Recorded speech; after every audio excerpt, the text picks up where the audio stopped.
Killer whales, orcas, wolves of the sea, have captivated humanity for millennia. They have been worshipped and admired at a distance, hunted and used for target practice, and in the last 50 years, they have been kept in marine parks for people to view up close. In later years, they have been frequent in the media for all the wrong reasons. Fatal attacks on humans and accusations of abuse and exploitation. This is an amateur documentary with the key word being amateur in every sense of the word. Nothing of what is said in this film is barred from anyone with internet access to find out. Anyone who can use a computer can find out exactly what is presented here, and I ask that you do not take what is said at face value. Do not take our word for it. Look it up for yourself. The producer of this film is by no means the most qualified to make a film like this. They have no history in journalism, filmmaking, or care of cetaceans. They are only a skeptical mind obsessed with facts. So why did we make this film? Because no one else would, and to prove to you that anyone can find out the facts for themselves without taking the word of an authority for absolute truth. Because even people with PhDs and doctors in their titles are still people and are very much capable of distorting the truth, outright lying, and working in their own self-interest. So let's examine the story from the very beginning.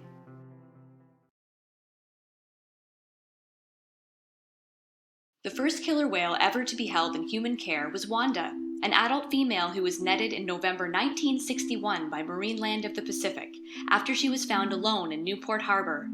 She died after only 2 days from what was discovered to be pneumonia and inflammation of the stomach. The next time a killer whale was to be captured was 3 years later, when Vancouver Aquarium wanted a life-size plastic model of one. So it was decided to harpoon and kill a whale to make a model looking like it. The transformation in public opinion from great fear to adoration can be dated to a Canadian television news bulletin in July 1964.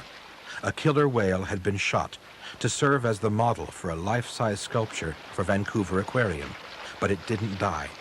Instead, it was towed by a line attached to a harpoon in its back to Vancouver Harbor and held captive in a makeshift pen. People were amazed at its docile behavior. Thousands visited the harbor to gaze at the whale circling in the pool. She was dubbed Moby Doll. After 55 days, she began to feed, taking 200 pounds of fish per day laced with vitamin pills. After 88 days in captivity, Moby Doll died. The third whale, who really started it all, was accidentally caught in a fishing net in June, the year after Moby Doll, 1965. This time, it was an adult male who was named after the cove where he was captured, Namu. He was sold for $8,000 to Ted Griffin, director of Seattle Marine Aquarium, and a small sea pen was built for him. Even now, it seemed clear that Namu was not dangerous to humans. He was gentle and curious. Before long, he and Ted Griffin became friends.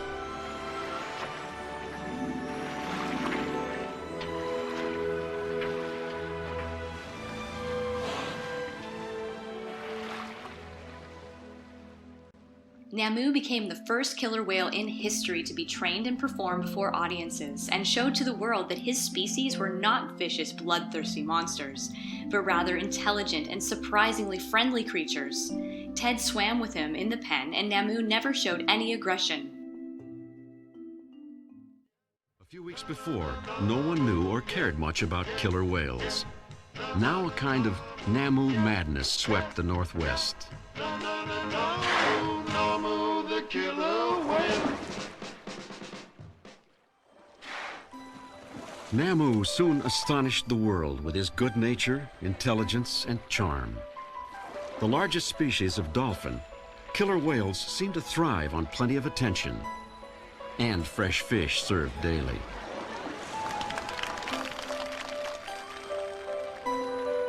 But people were still scared of the whale. One of Griffin's favorite stunts was to stage an accident while feeding Namu.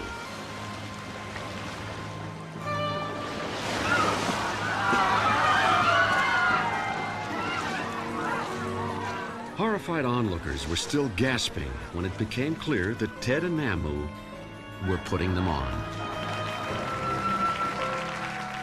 Griffin was the first man to swim with a killer whale, a daring act that led to total trust and acceptance.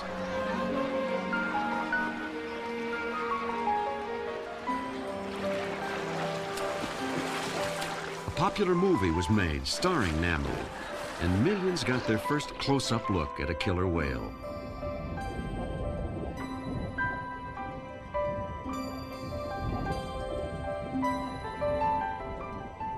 Now, anything seemed possible. In the fall of 1965, a female killer whale was captured to be a companion for Namu, and her name was Shamu, she-Namu. Unfortunately, things did not go as planned, and the two whales did not get along, and she was sold to the recently opened SeaWorld for $75,000. Shamu was shipped off to SeaWorld in San Diego. She was the first killer whale to travel overland and by air. Shamu was out of the water for more than 10 hours, but she would be none the worse for the experience.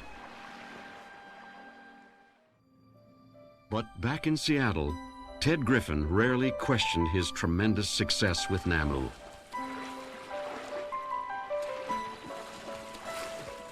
He was totally engrossed in his life with the whale. Then, with no warning, Namu died. He contracted an infection brought on by polluted water in his pen.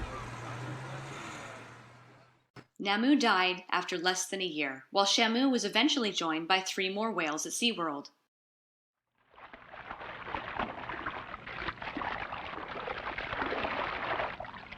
Scientists have only lately been able to study living whales in a small way. If a 25-foot killer whale that eats between 300 and 400 pounds of fish a day can be considered small. The large pointed dorsal fin looks deadly, but it does not, despite legend, slit the bellies of the killer's prey.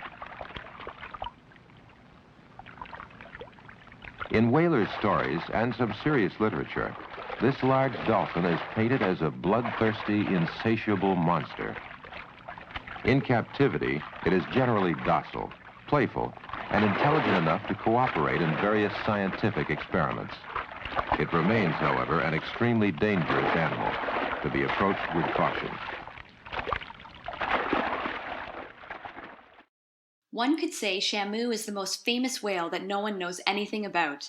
Everyone knows her name, but most don't know that she died a long time ago.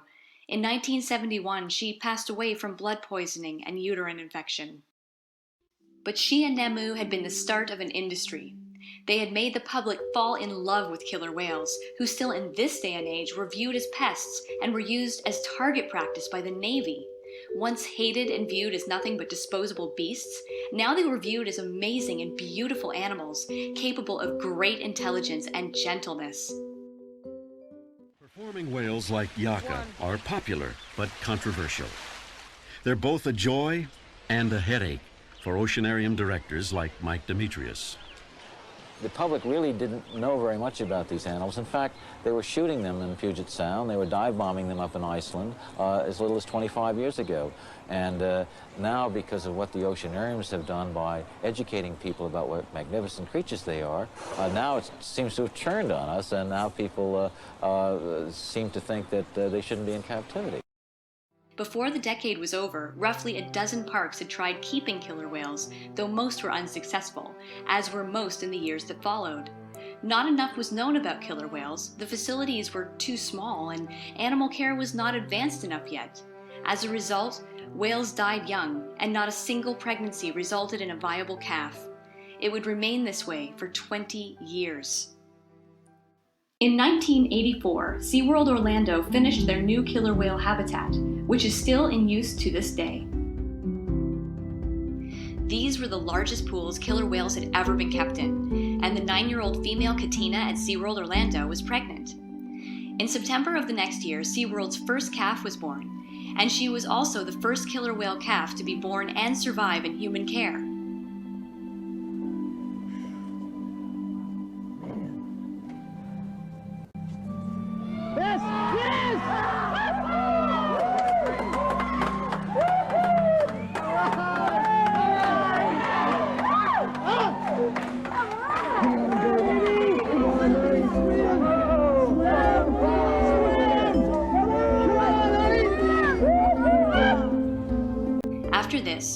Many calves were born and thrived across the SeaWorld parks, while other parks were still unsuccessful.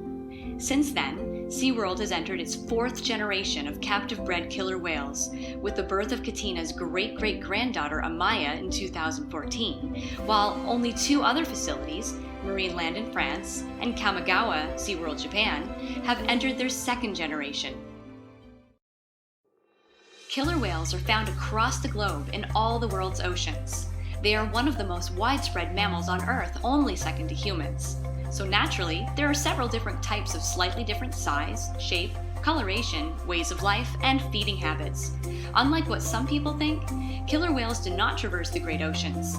The different ecotypes spend their whole lives in relatively small areas and keep to their own. Most killer whales are fish eaters. The ones so famous in nature documentaries for hunting down calves of large whales like grays, humpbacks, or even sperm whales are called transients. They feed not on fish, but on marine mammals like seals, dolphins, and of course other whales.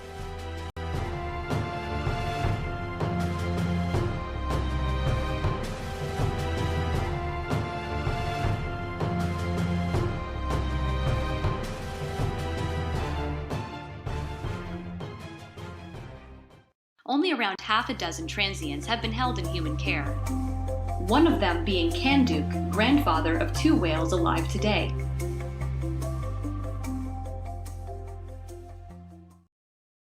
Killer whales were initially caught in British Columbia and Washington, these being northern and southern residents, and a few transients. This went on until the Penn Cove capture in 1970, when over 80 whales from several different pods of the southern residents were rounded up.